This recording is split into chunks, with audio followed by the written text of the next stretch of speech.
Now, let's dive into today's story. Chapter 1. The Foundation Cracks. Graham Parks had built his life like a fortress, methodical, deliberate, unforgiving of weakness. At 42, he commanded respect in every room he entered. His steel-gray eyes had seen combat in 2 tours overseas, and his hands bore the calluses of a man who'd clawed his way from nothing to everything. The scar running along his left temple, a souvenir from Kandahar, served as a permanent reminder that survival meant never showing mercy to enemies. He'd met Darla Simpson 15 years ago at a veterans charity gala. She was 25 then, blonde and beautiful, with an infectious laugh that made him believe in second chances. Her mother, Betty Simpson, had been a widow struggling to make ends meet, and Graham saw something of his own mother's desperation in her eyes. When he married Darla, he'd essentially adopted her entire family, lifting them from their cramped apartment into a world of comfort and security. Their daughter Paige, now 16, was Graham's pride and joy. Born when Darla was 27, Paige had inherited her father's determination and sharp intellect, though her mother's softer features. She was a straight-A student, captain of the debate team, and had recently been accepted into a prestigious summer program at MIT despite her young age. Graham saw unlimited potential in her, the kind of brilliance that could change the world. But lately, something had shifted in the Parks household. Darla had become distant, critical, especially toward Paige. Graham attributed it to stress. His construction empire had grown exponentially over the past 5 years, and with success came pressure. He'd been working longer hours, closing deals that would secure their family's future for generations. Perhaps Darla felt neglected. The family had gathered for Sunday dinner, a tradition Graham insisted upon despite his demanding schedule. Betty Simpson sat at the mahogany table, her silver hair perfectly styled, wearing the designer dress Graham had bought her for her birthday. She'd grown comfortable in her role as the matriarch of their elevated social circle, often hosting charity events and garden parties for the wealthy wives of Graham's business associates. Paige had been quieter than usual, picking at her food. She'd gained maybe 10 pounds over the winter, normal for a growing teenager, Graham thought, but he'd noticed Darla's increasingly sharp comments about it. Comments that made his jaw clench with barely contained anger. "I've been thinking about getting a personal trainer," Paige said quietly, trying to contribute to the conversation about health and fitness that Darla had steered the discussion toward. "Oh, honey," Darla laughed, but there was no warmth in it. "I think we're way past the point where a trainer can help." She gestured dismissively at her daughter. "Look at this fat pig. No wonder she can't get a boyfriend." The words hit the table like a physical blow. Graham's fork froze halfway to his mouth, his knuckles whitening as his grip tightened. But before he could speak, Betty's cackle filled the dining room. "She'll die alone and miserable," the older woman added with cruel satisfaction. "Just like my sister Margaret. Fat and forgotten." Paige's face crumpled. Tears spilled down her cheeks as she pushed back from the table and fled upstairs, her bedroom door slamming with enough force to rattle the chandelier. Graham set down his fork with deliberate precision. When he looked up, his eyes had gone flat and cold, the same expression his enemies in Afghanistan had seen in their final moments. Darla was still smirking, apparently proud of her cruelty, while Betty nodded approvingly. "Excuse me," Graham said quietly, his voice carrying the deadly calm that had preceded every strategic strike he'd ever ordered. He stood and followed his daughter upstairs. He found Paige curled on her bed, sobbing into her pillow. The sound tore at something primal in Graham's chest, the same protective rage he'd felt when watching his squad members fall to enemy fire. But this enemy lived in his own home. "Dad, I'm so sorry," Paige whispered when she saw him. "I know I've gained weight. I know I'm not pretty enough." "Stop." Graham sat on the edge of her bed, his large hand gentle on her shoulder. "You listen to me, Paige Elizabeth Parks. You are brilliant, beautiful, and capable of anything you set your mind to. Don't you ever, ever, let anyone convince you otherwise." "But Mom said, your mother is wrong." The words came out harder than he intended. "And she will never speak to you that way again." Graham stayed with his daughter until she fell asleep, then returned downstairs. The dining room was empty, the table cleared. He found Darla in their bedroom, already in her silk nightgown, applying expensive cream to her face, cream he'd paid for, in a house he'd built, living a life his sacrifices had made possible. "We need to talk," he said, closing the door behind him.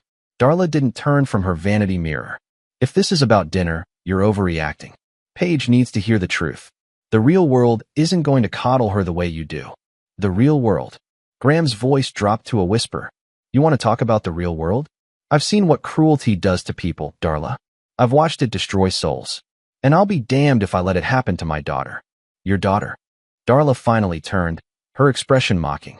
"Last I checked, I was the one who carried her for 9 months. Maybe if you were around more instead of playing businessman, you'd understand that someone needs to prepare her for reality." Graham studied his wife's face, searching for any trace of the woman he'd married. The woman who used to cry reading stories about abandoned animals, who'd insisted they donate Christmas presents to children's shelters every year. This cold, vindictive stranger wearing her face was someone else entirely. "Touch my daughter with your words like that again," Graham said quietly, "and you'll discover exactly how cruel the real world can be." He slept in the guest room that night, staring at the ceiling as pieces of a puzzle began forming in his mind. Darla's recent behavior, her sudden interest in fitness and appearance, her unexplained absences during his business trips, her phone calls that ended abruptly when he entered the room, the credit card statements showing purchases at restaurants he'd never been to, at times when she claimed to be at book club. Graham Parks had survived 2 combat tours by paying attention to details others missed, and the details were telling him a story he didn't want to believe. Chapter 2: Shadows and Revelations. The next morning, Graham made a decision that would have seemed paranoid to most people, but felt like basic survival protocol to a man trained in military intelligence. He contacted a private investigation firm, not the expensive, high-profile type that catered to suspicious spouses, but a smaller outfit run by former military contractors who understood the value of discretion and thoroughness. Marcus Webb had served under Graham in Afghanistan, a quiet specialist in surveillance and intelligence gathering. When Graham called, Marcus asked no questions, only requested a timeline and budget. Within 48 hours, Graham had a comprehensive surveillance package in place: GPS tracking on Darla's vehicle, monitoring of her electronic communications, and discreet physical surveillance during her daily activities. Meanwhile, life in the Parks household maintained its facade of normalcy. Darla continued her routine of charity luncheons and shopping trips, though Graham noticed she was more careful about her appearance than ever before. She'd started wearing perfume again, something she'd stopped doing years ago, and had recently bought several new lingerie sets that never appeared in their bedroom. Paige, meanwhile, had withdrawn into herself. She still excelled academically, but Graham could see the damage Darla's words had inflicted. His daughter, once confident and outgoing, now ate her meals in silence and avoided family gatherings whenever possible. The sight of her diminished spirit fed the cold anger growing in Graham's chest. Betty Simpson had moved into their guest house 2 years ago after selling her own home, another of Graham's generosities that now felt like a tactical error. She spent her days shopping with Darla's money and her evenings gossiping with other wealthy retirees at the country club Graham's membership fee supported. Her presence at Sunday dinner had become a source of constant tension, as she seemed to view cruelty toward Paige as entertainment. 5 days after implementing surveillance, Marcus called with preliminary findings. They met at a coffee shop downtown, 2 former soldiers sharing information with the clinical efficiency of a military briefing. "Your wife is having an affair," Marcus said without preamble, sliding a manila envelope across the table. "Guy named D'Angelo Lawson, 34, works as a personal trainer at that high-end gym across town, Elite Fitness. They've been meeting regularly for about 8 months. Graham opened the envelope, finding photographs that confirmed his worst suspicions. Darla and a tall, muscular black man entering hotel rooms together, kissing in restaurant parking lots. His wife's face showing more genuine happiness in these stolen moments than Graham had seen in years. "There's more," Marcus continued. "The mother-in-law knows. She's been covering for your wife, providing alibis, even arranging some of the meetups. They're not exactly careful about their communications." The betrayal of Betty Simpson hit almost as hard as Darla's infidelity. Graham had lifted this woman from poverty, treated her like family, and she'd repaid him by facilitating his humiliation. The military had taught him that betrayal by allies was more dangerous than open hostility from enemies. I want everything, Graham said quietly. Financial records, communication logs, travel patterns. Every detail of their operation. This is enough for a divorce, Marcus pointed out. Clean, simple, you keep your assets. I'm not interested in simple. Graham's voice carried the same ice that had preceded his most decisive military actions. When someone declares war on my family, I finish it. That evening, Graham sat in his study, reviewing the intelligence reports while planning his next moves. The room was lined with military commendations, photographs from his tours, and the strategic planning materials that had helped him build his construction empire from nothing. He'd learned long ago that victory required patience, preparation, and the willingness to strike when your enemy felt most secure. Darla knocked on his study door at around 11 p.m., entering with the fake smile she'd been using more frequently lately. You've been working late again, she said, moving behind his chair to massage his shoulders. Maybe we should plan a vacation. Just the two of us. Graham felt her hands on his shoulders and wondered how long she'd been perfecting this performance. How many times had she touched him while thinking about another man? How many lies had she told while planning their destruction? That sounds nice, he replied, keeping his voice neutral. Where did you have in mind? Maybe somewhere tropical? D'Angelo, my trainer, was telling me about some beautiful resorts in the Caribbean. The slip was so casual, so careless, that Graham almost admired its audacity. She was becoming sloppy, overconfident. In military terms, she'd revealed her position while believing herself still camouflaged. I'll look into it, Graham said, turning in his chair to face her. How is your training going, by the way? You seem happier lately. Darla's smile became more genuine. Oh, it's wonderful. D'Angelo is such a good instructor. Very hands-on. She laughed at what she clearly considered a private joke. He really knows how to push me to my limits. Graham nodded thoughtfully. I'd like to meet him sometime. Thank him for taking such good care of my wife. For just a moment, fear flickered across Darla's features, but it was quickly replaced by her practiced smile. Maybe someday. He's very busy. After she left for their bedroom, a space Graham hadn't shared in over a week, he returned to his planning materials. Marcus had provided detailed intelligence on D'Angelo Lawson, his background, employment history, financial situation, and personal relationships. The man was exactly what Graham had expected: handsome, charming, and utterly without substance or integrity. D'Angelo had a history of affairs with married clients, though he'd been careful never to let relationships become serious enough to threaten his livelihood. He drove an expensive car he couldn't afford, lived in an apartment beyond his means, and maintained his lifestyle through the generosity of lonely housewives seeking excitement. He was, in essence, a professional predator who'd made the mistake of targeting Graham Park's family. Graham spent the rest of the night developing what he termed operational parameters. Unlike his business rivals or military enemies, Darla and D'Angelo had made this personal by attacking his daughter. They declared war on everything Graham held sacred, and they would learn the difference between fighting a businessman and fighting a soldier. The next phase would require more detailed intelligence gathering. Graham needed to understand not just what his enemies were doing, but what they wanted, what they feared, and what they valued most. Only then could he design their destruction with the precision and thoroughness they deserved. As dawn broke over the city Graham had helped build, he made a mental note to increase security around Paige. His daughter was the innocent victim in this war, and protecting her remained his primary objective. Everything else, including his own reputation, freedom, and future, was secondary to ensuring that his daughter emerged from this conflict stronger than before. The enemy had made their opening move with that cruel attack at Sunday dinner. Now it was Graham's turn, and he intended to make it decisive. Chapter 3: The Architect of Ruin. 3 weeks into his intelligence operation, Graham had assembled a comprehensive battle plan that would have impressed his former commanding officers. Every detail of Darla and D'Angelo's affair had been documented, cataloged, and analyzed for strategic value. But more importantly, Graham had identified the deeper network of betrayal that extended far beyond simple adultery. The surveillance had revealed that Betty Simpson wasn't merely complicit in her daughter's affair. She was its primary architect. Audio recordings captured her actively encouraging Darla to find happiness while you're still young and beautiful, and dismissing Graham as a meal ticket, nothing more. She'd been poisoning Darla against both Graham and Paige for months, viewing them as obstacles to her daughter's freedom.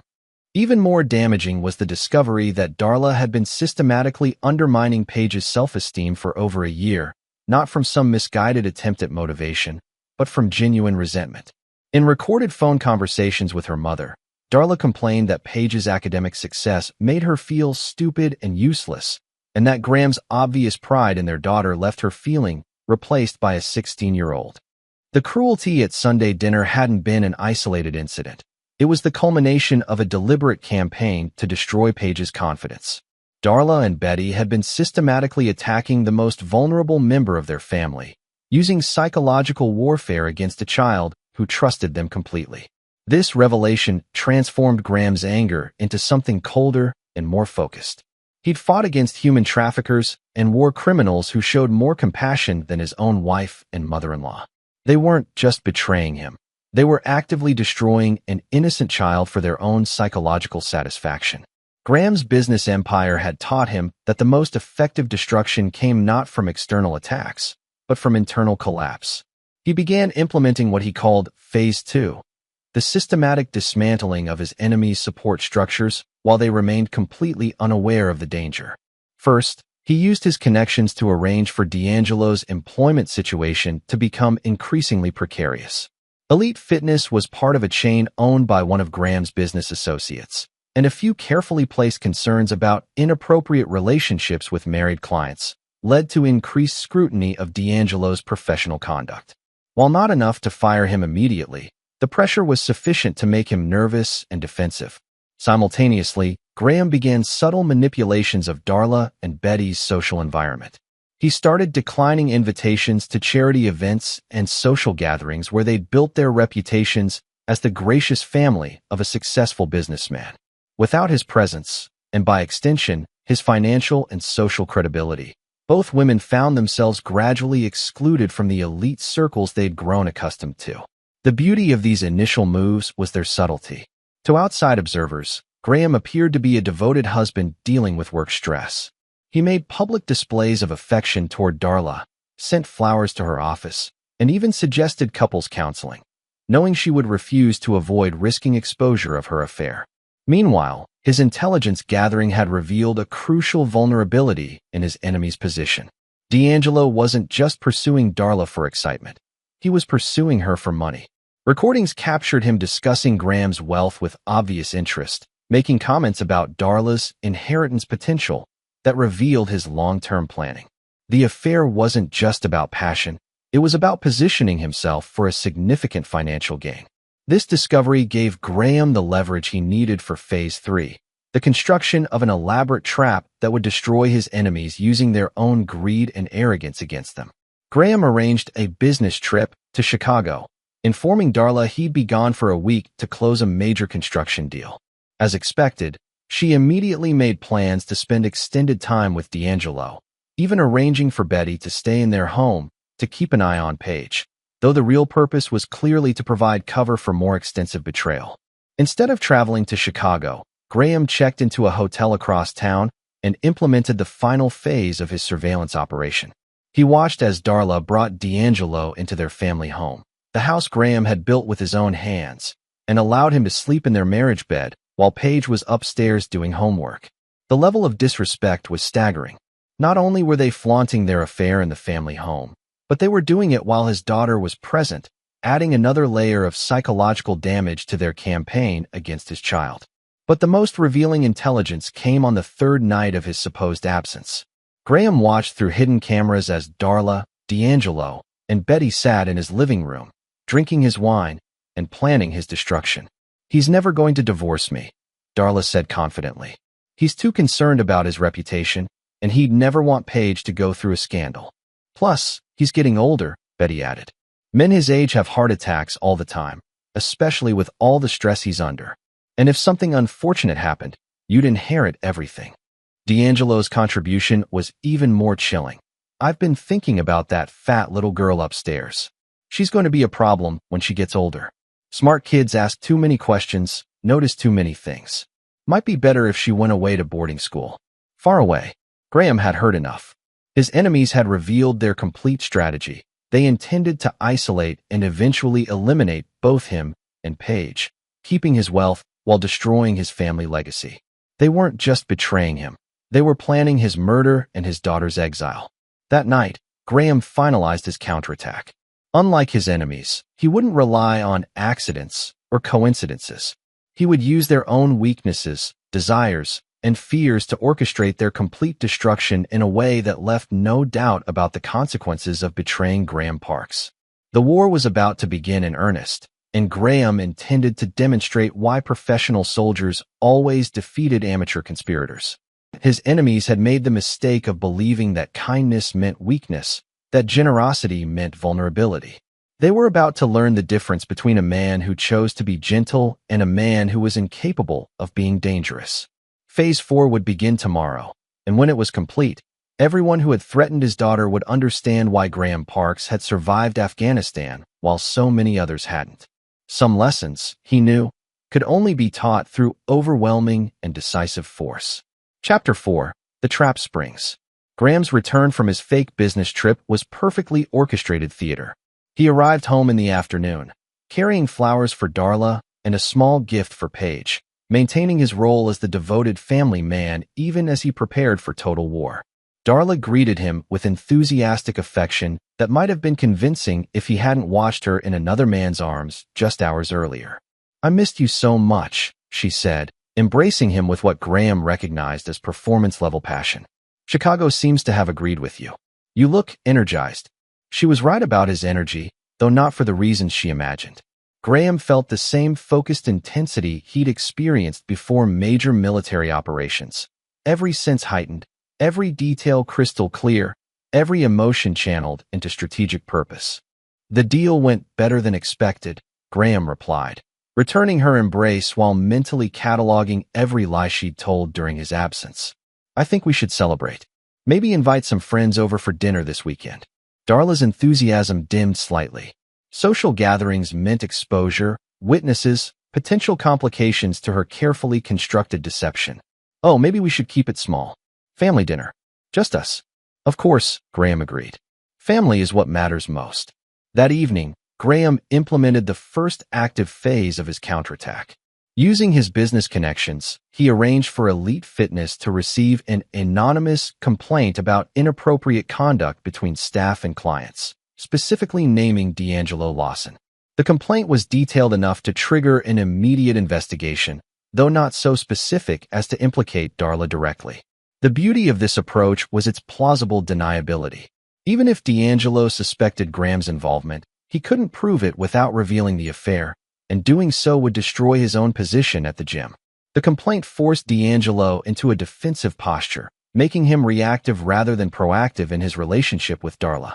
Simultaneously, Graham began phase 2 of his social warfare campaign.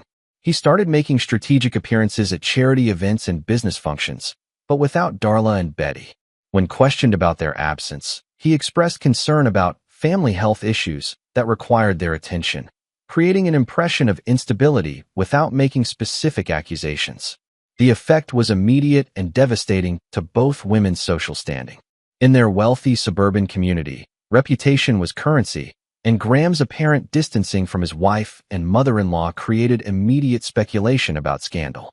Invitations stopped arriving, phone calls went unreturned, and their carefully cultivated social network began treating them with polite but unmistakable distance. But Graham's most crucial move involved his daughter. He began spending more time with Paige, taking her to dinner, helping with her college applications, and most importantly, carefully documenting every cruel comment or action directed toward her by Darla and Betty. He installed discreet recording devices throughout their home, creating an extensive archive of psychological abuse that would prove devastating in any legal proceeding. The recordings revealed the true scope of their cruelty. Darla regularly told Paige she was lucky to have Graham's money supporting her because no one else would want to take care of someone like you. Betty was even worse, making comments about Paige's appearance, intelligence, and future prospects that would have been considered psychological torture in a military context. Most damaging was a conversation between Darla and Betty that Graham recorded while they believed he and Paige were both out of the house. "She's becoming a real problem," Darla said, referring to their daughter. Graham thinks she's some kind of genius, but all I see is a fat, awkward girl who makes me look bad. Smart girls are the worst, Betty agreed. They ask too many questions, notice too much. Mark my words, that little bitch is going to ruin everything if we don't do something about it. What do you suggest? Boarding school. Far away. Let her be someone else's problem while we enjoy our lives. Graham listened to this conversation from his car, parked outside their home, and felt something break inside his chest. These women weren't just betraying him. They were plotting to exile his daughter, the one truly innocent person in their family. The casual cruelty in their voices as they discussed destroying a child's life confirmed everything Graham needed to know about their true nature. That night, he made a decision that crossed several legal and moral boundaries, but felt completely justified given the threat to his daughter. Graham contacted Marcus Webb and authorized the implementation of extreme measures in their intelligence operation. This included penetrating D'Angelo's personal communications, accessing financial records, and conducting surveillance that would be considered illegal if discovered. The expanded investigation revealed information that transformed Graham's entire strategy. D'Angelo hadn't just targeted Darla. He was running a sophisticated operation involving multiple married women, carefully managing several affairs simultaneously while extracting maximum financial benefit from each relationship. He had detailed files on his clients, including financial assessments, psychological profiles, and strategic plans for long-term exploitation. More importantly, the investigation revealed that D'Angelo had been recording his intimate encounters with his married clients, including Darla. The recordings weren't for blackmail. They were for entertainment, shared with a network of other predators who specialized in exploiting wealthy, lonely housewives. Darla's private moments, her most vulnerable confessions, her betrayal of her husband and daughter, all of it was being shared and laughed about by strangers. This discovery gave Graham the final piece of his revenge puzzle. Darla thought she was having a passionate affair with a man who valued her for herself. In reality, she was being exploited by a professional predator who viewed her as nothing more than entertainment and income. The humiliation of this revelation would be devastating, but Graham intended to make it far worse. He also discovered that Betty Simpson had been stealing from him for months, using credit cards he'd provided for emergencies to fund gambling activities at local casinos.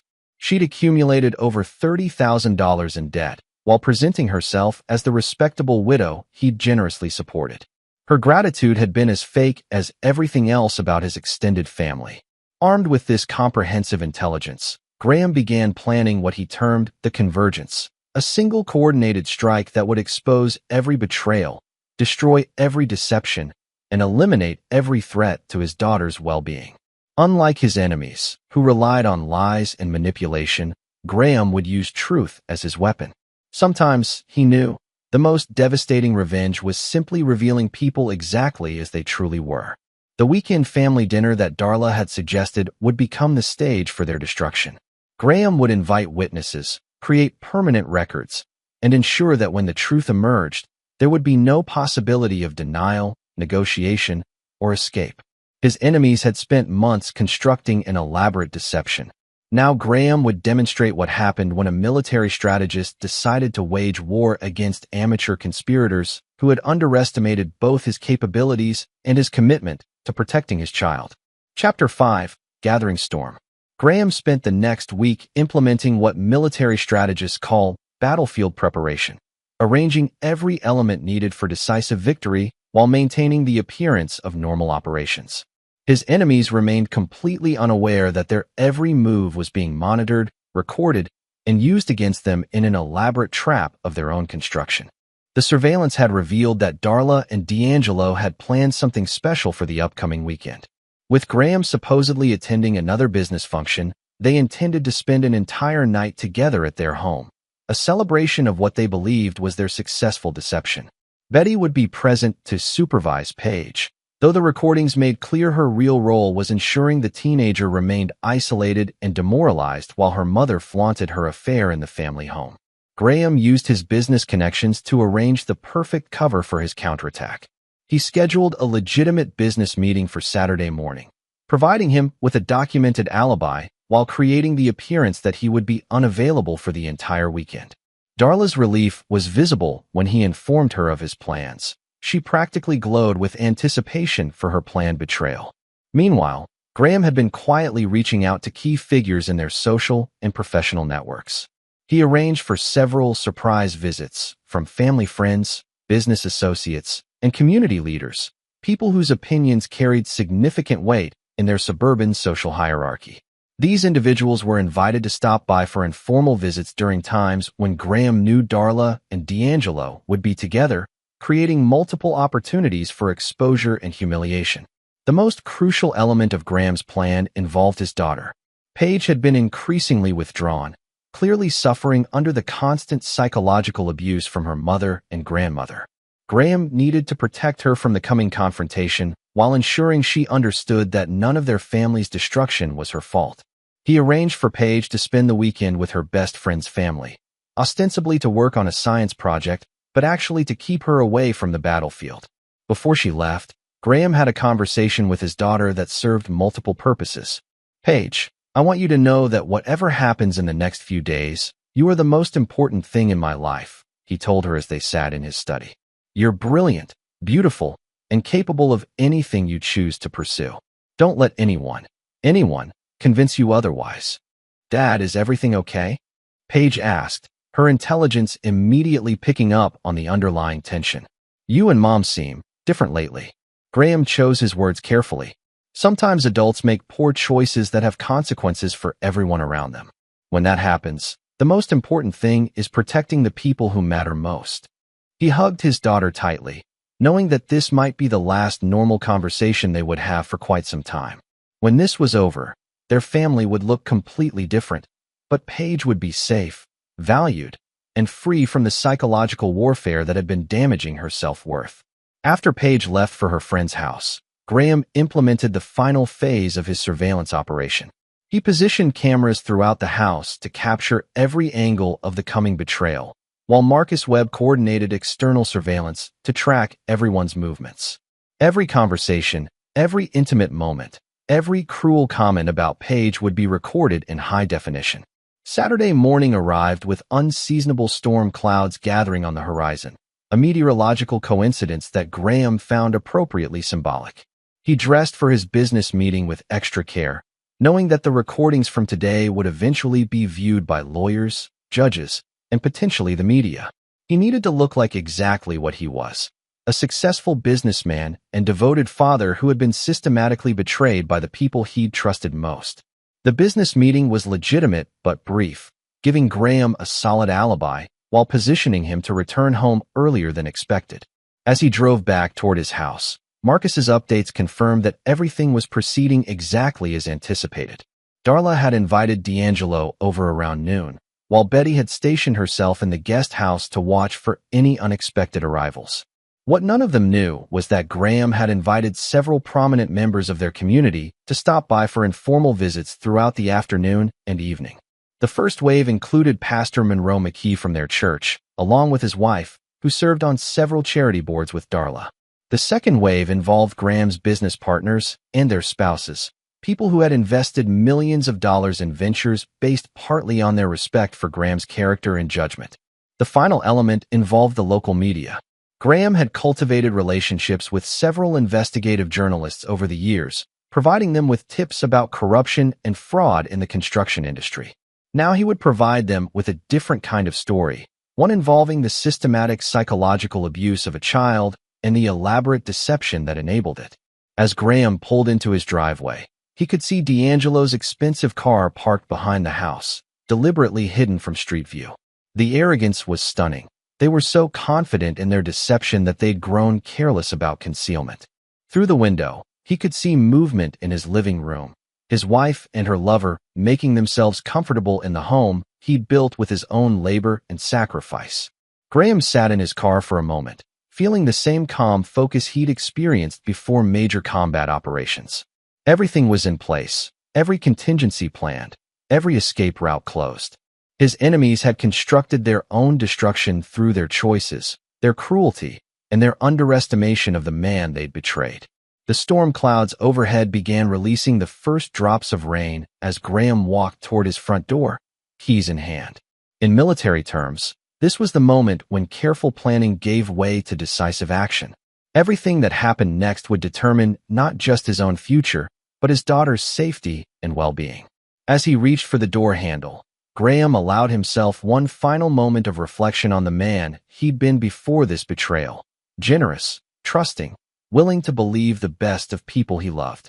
That man was about to die, replaced by someone harder, colder, and infinitely more dangerous to those who threatened his family. The war was about to begin, and Graham Parks intended to win it decisively. Chapter 6. The Reckoning Unleashed.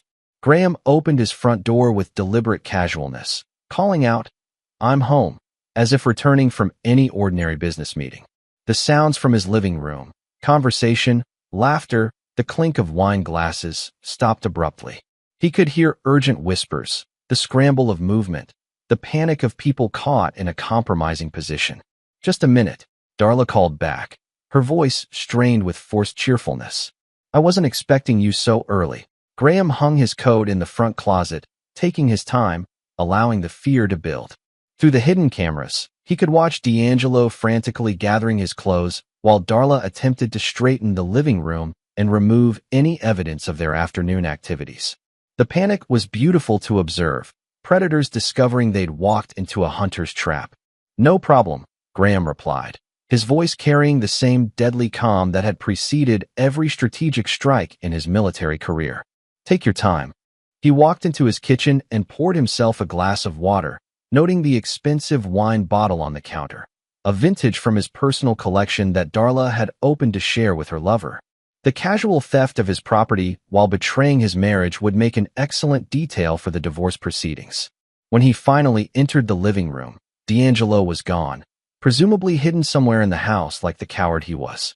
Darla stood near the window, wearing a silk robe over hastily assembled clothing, her hair disheveled and her makeup smeared. She looked exactly like what she was, a middle-aged woman caught in a sordid affair. "Darla," Graham said quietly, "we need to talk." "About what?" she replied, attempting defiance but unable to meet his eyes.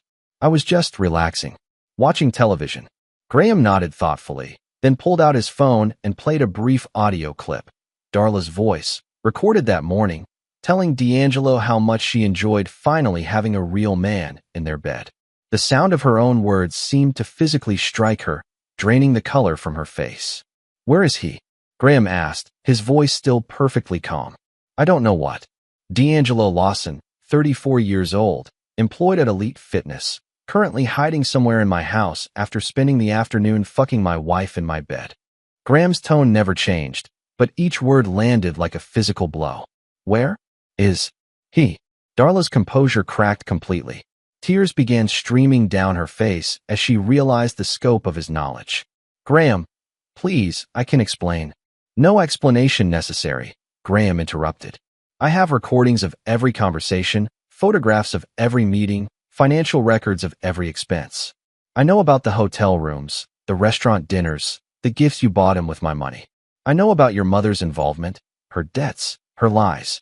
I know about your plans for Paige, sending her away so you could enjoy your new life without the burden of raising my daughter." Each revelation hit Darla like a physical blow. She staggered backward, gripping the windowsill for support as the magnitude of her exposure became clear. "But most importantly," Graham continued, reaching into his jacket pocket, "I know about these." He pulled out a tablet computer and showed her a video, footage of her and D'Angelo in intimate situations, clearly recorded without her knowledge. Her own face stared back at her from the screen, captured in moments she'd believed were private and romantic. "Your boyfriend has been recording everything," Graham explained. "Every encounter, every confession, every moment of weakness. Then sharing those recordings with his friends for entertainment. You're quite popular in certain online circles, the desperate housewife who thought she'd found true love." Darla's legs gave out. She collapsed into a chair, her hands covering her face as the full scope of her humiliation became clear. She hadn't just betrayed her marriage, she'd been played, used, and publicly humiliated by a man she'd thought loved her. "He told me he loved me," she whispered. "He told all of his clients that, Graham replied. You're not special, Darla. You're just another lonely housewife who confused professional service with genuine affection. The front doorbell rang, interrupting their conversation. Graham checked his watch. Perfect timing. That would be Pastor McKee and his wife. They're stopping by to discuss the church's upcoming charity drive, the one you've been helping organize. Darla's eyes widened in horror. You can't let them see me like this. Why not? Graham asked. This is who you really are. Shouldn't your friends know the truth about the woman they've been trusting with their charity work? Please, Darla begged. I'll do anything. I'll end it with D'Angelo. I'll go to counseling. It's too late for that, Graham said, walking toward the front door. You declared war on my family when you attacked my daughter. Now you face the consequences. He opened the door to greet Pastor McKee and his wife, both prominent figures in their community whose opinions carried significant weight in their social circle. Their shock at finding Darla in her current state was immediately apparent, as was their discomfort when Graham calmly explained that he'd discovered his wife's affair and needed spiritual guidance on how to proceed. The pastor's wife, Nita Barr, was known throughout their community for her keen eye for scandal and her inability to keep secrets. Within hours, news of Darla's exposure would spread through every church, charity board, and social circle they'd ever been part of. As the religious couple struggled to process the situation, Graham excused himself to check on other matters in his house. He found D'Angelo hiding in Paige's bedroom, a violation that added another layer of rage to Graham's carefully controlled anger. The man was partially dressed, clearly planning to escape through the window like a common criminal. Going somewhere? Graham asked from the doorway. D'Angelo spun around, his face showing the same panic Graham had seen in enemy combatants when they realized they were surrounded. Look, man, this isn't what you think. I think you're a professional predator who specializes in exploiting married women for financial gain, Graham said. I think you've been recording intimate encounters with my wife and sharing them with other degenerates for entertainment. I think you've been stealing from me, lying to me, and plotting to harm my daughter. Which part did I get wrong? D'Angelo's eyes darted toward the window, calculating escape routes. But Graham had positioned himself to block the only exit from the room, and his military training made him far more dangerous than the pretty boy personal trainer could handle. Here's what's going to happen, Graham continued. You're going to walk downstairs with me. You're going to face the pastor and his wife, and anyone else who happens to stop by. You're going to answer their questions honestly. And then you're going to leave my house and never contact my wife again. And if I refuse? Graham smiled for the first time since entering the house, a cold, predatory expression that made D'Angelo step backward involuntarily. Then you'll discover why I survived 2 combat tours while so many other people didn't. The threat was clear, and D'Angelo was smart enough to recognize genuine danger when he saw it. He finished dressing and walked downstairs with Graham, where the growing crowd of community leaders waited with expressions ranging from shock to disgust. Graham's revenge was just beginning, but the foundation was already set. His enemies had been exposed, humiliated, and marked for social destruction. Everything that followed would be merely the systematic completion of their defeat.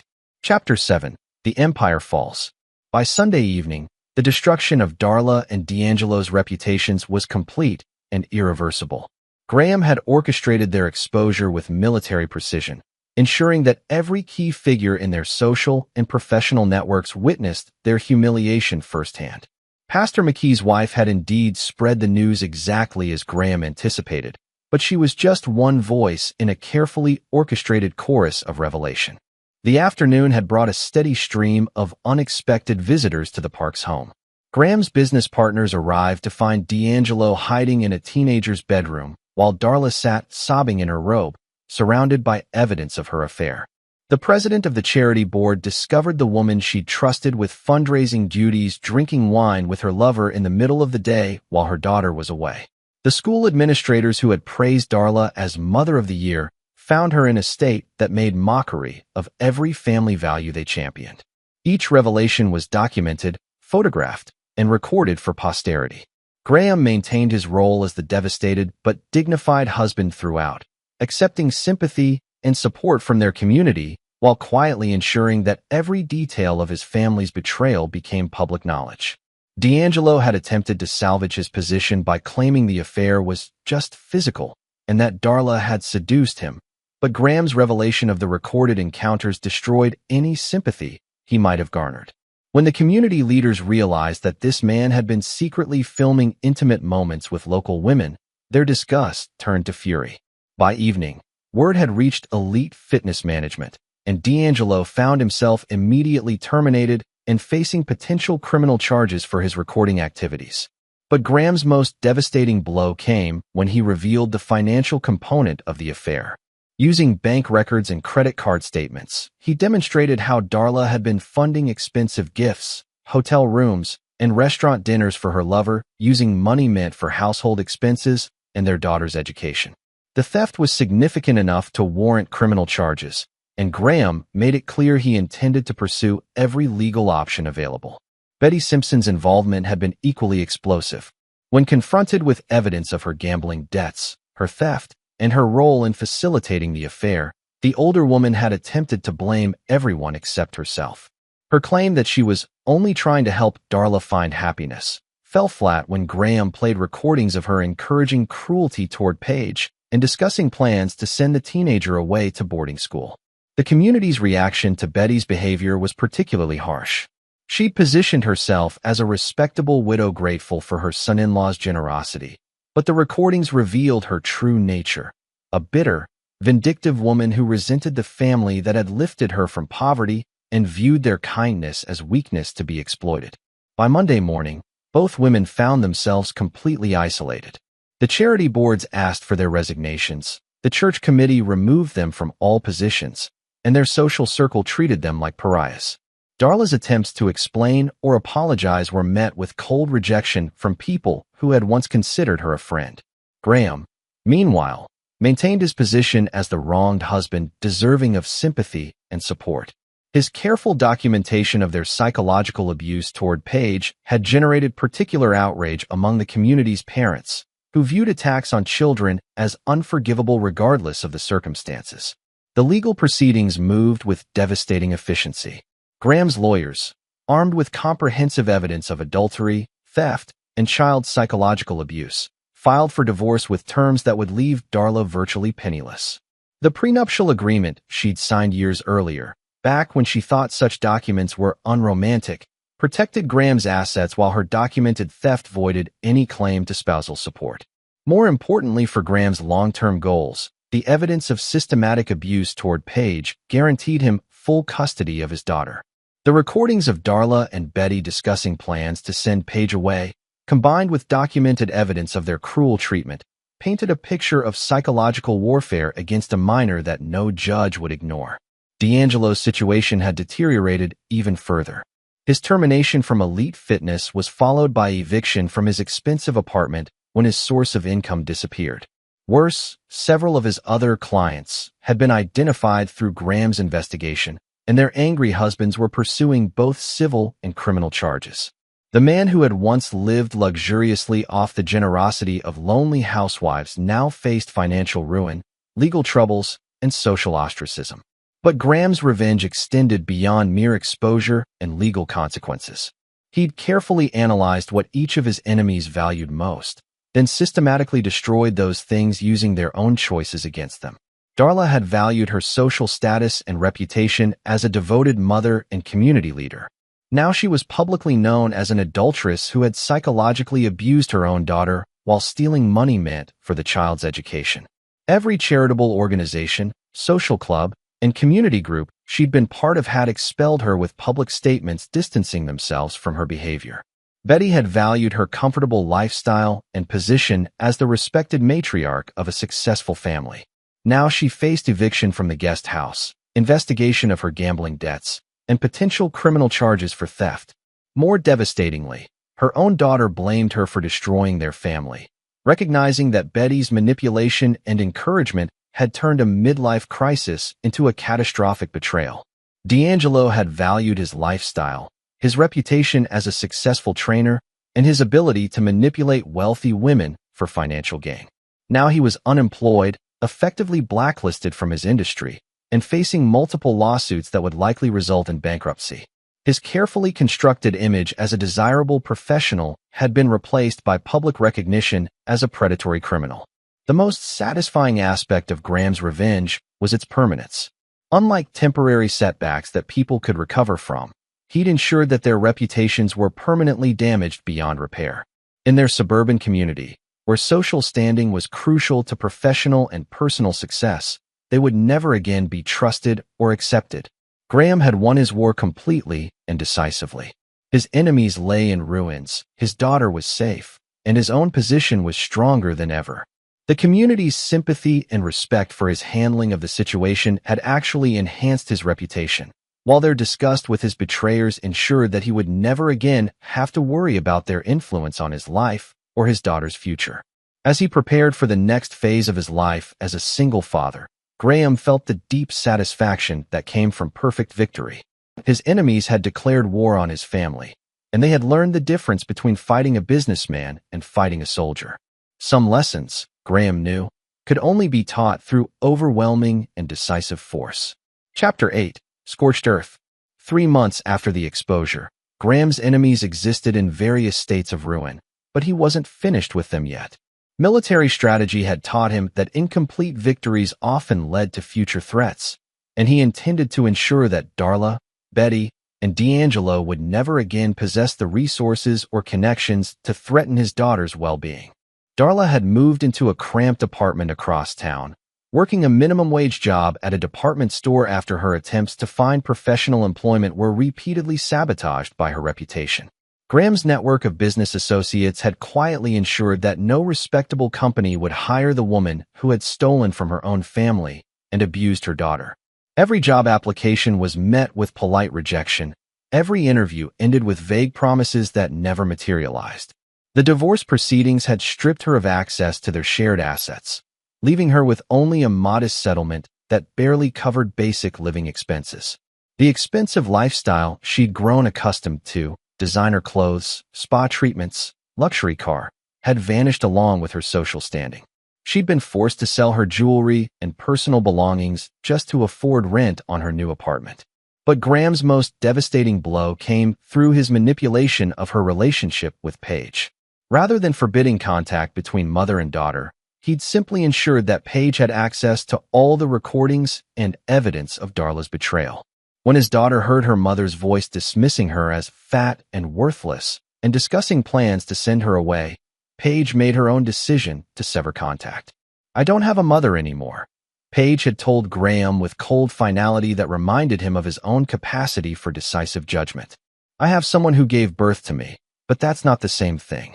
Darla's desperate attempts to reconcile with her daughter were met with complete rejection. Paige refused phone calls, returned letters unopened, and declined all requests for meetings. The psychological connection between mother and daughter, the relationship Darla might have used to rebuild her life, was irreparably severed by her own documented cruelty. Betty Simpson's situation was even more desperate.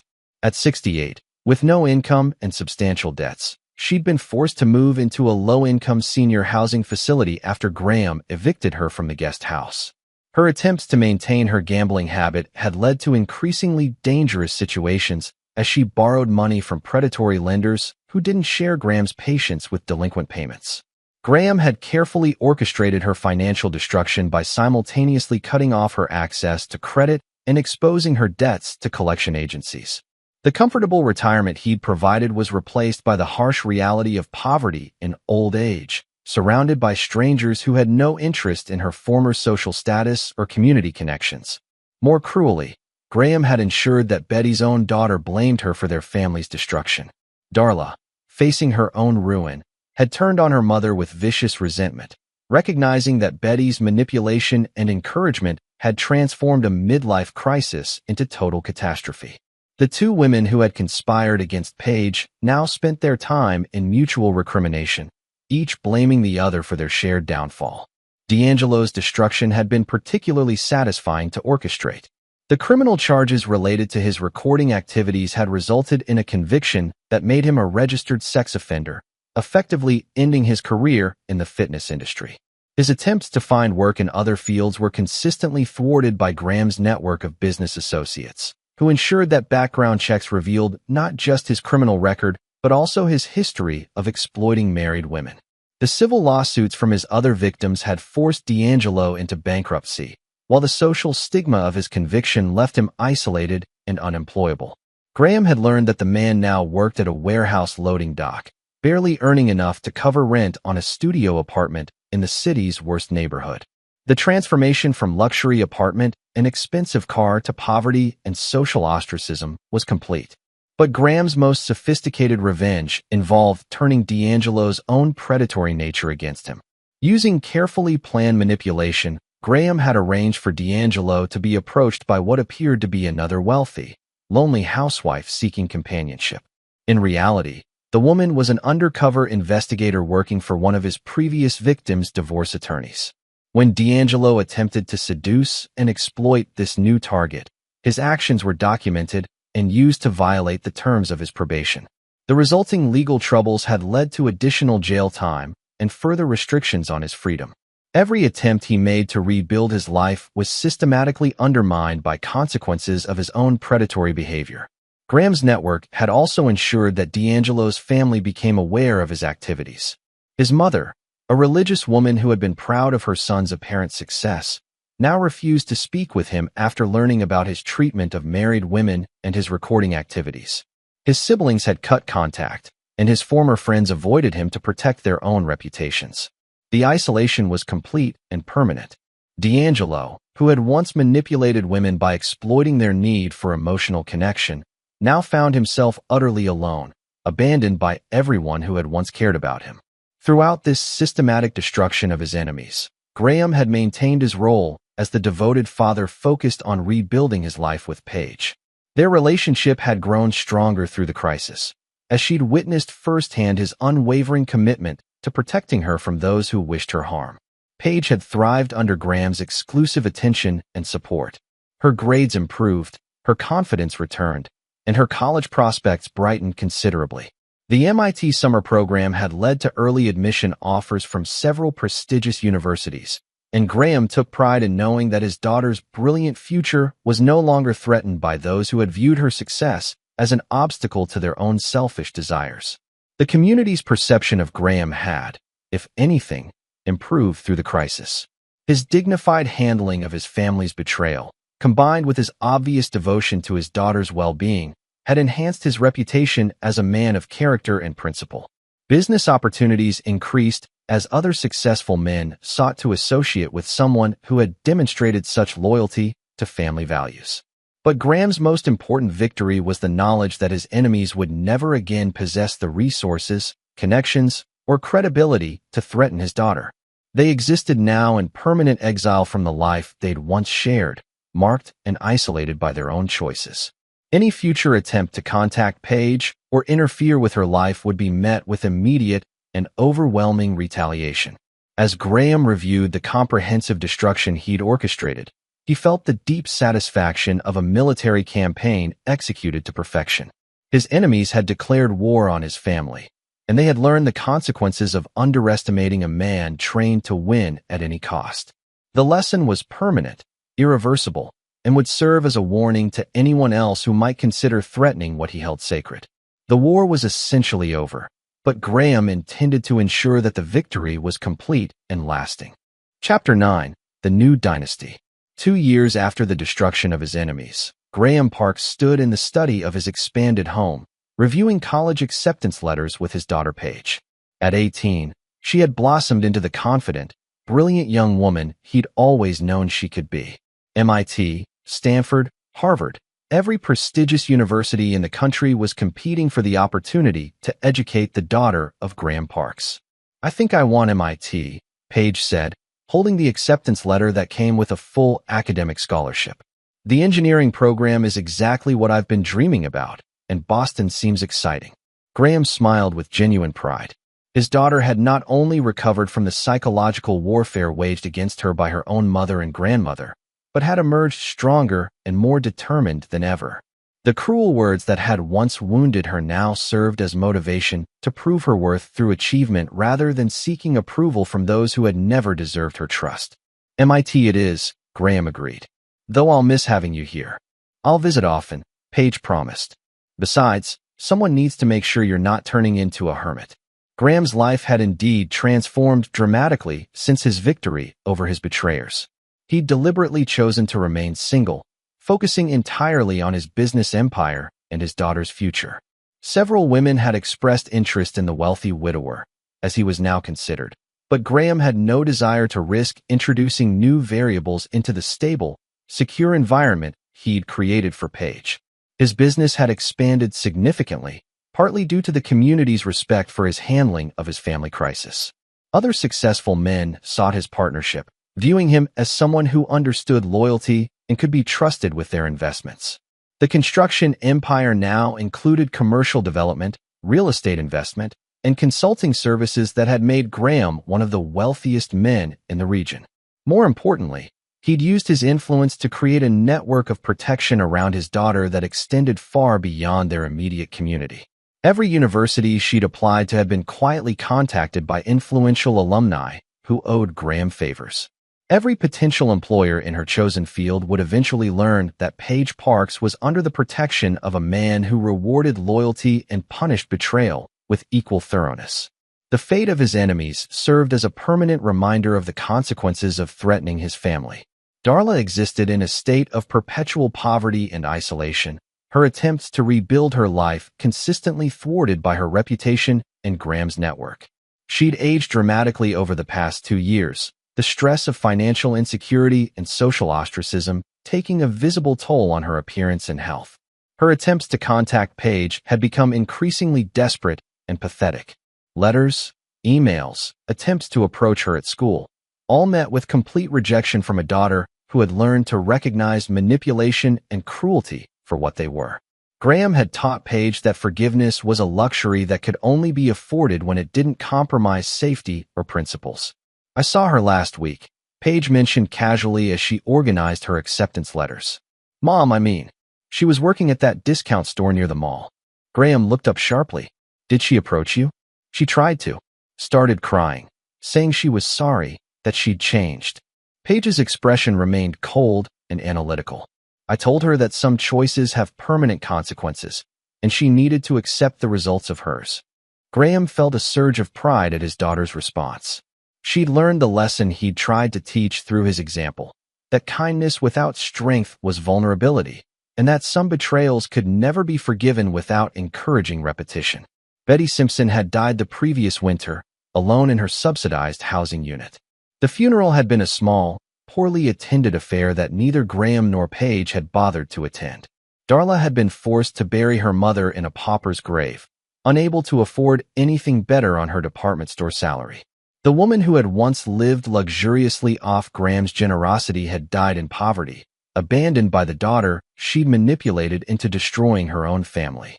D'Angelo's situation had deteriorated even further.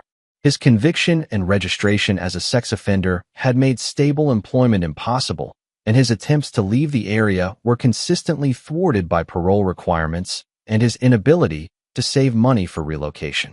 Graham's network ensured that every job application was rejected, every apartment rental denied, every attempt at rebuilding met with systematic obstruction.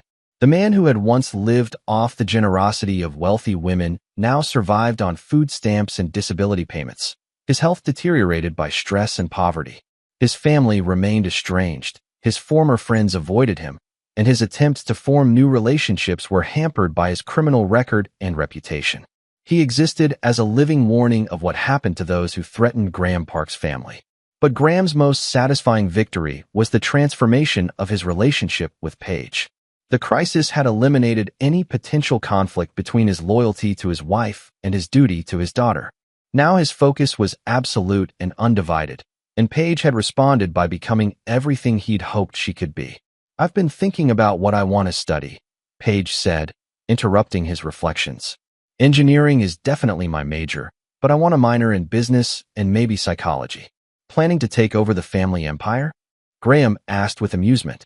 "Maybe someday. But I also want to understand how people work, what motivates them, what makes them betray the people who care about them." Her expression grew serious.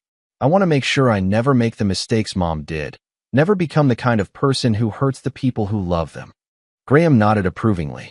His daughter had learned the most important lesson he could teach, that character was revealed through choices, and that some choices defined a person permanently. She would enter adulthood with clear understanding of loyalty, consequence, and the value of protecting those who deserve protection. As evening fell over their home, Graham felt the deep satisfaction that came from complete victory. His enemies were destroyed, his daughter was thriving, and his legacy was secure. The park's name would continue through Page's achievements, while those who had betrayed them were forgotten or remembered only as cautionary tales. He'd learned that mercy was a luxury that could only be afforded from a position of absolute strength, and that some betrayals required total destruction to prevent repetition. His daughter would never again face threats from those who should have protected her, and any future enemies would understand the consequences of underestimating the man who had survived war, built an empire, and protected his family through overwhelming force. The war was over, decisively won, and the new dynasty he'd built with his daughter would endure long after the names of his betrayers were forgotten. Some lessons, Graham knew, could only be taught through complete and permanent victory.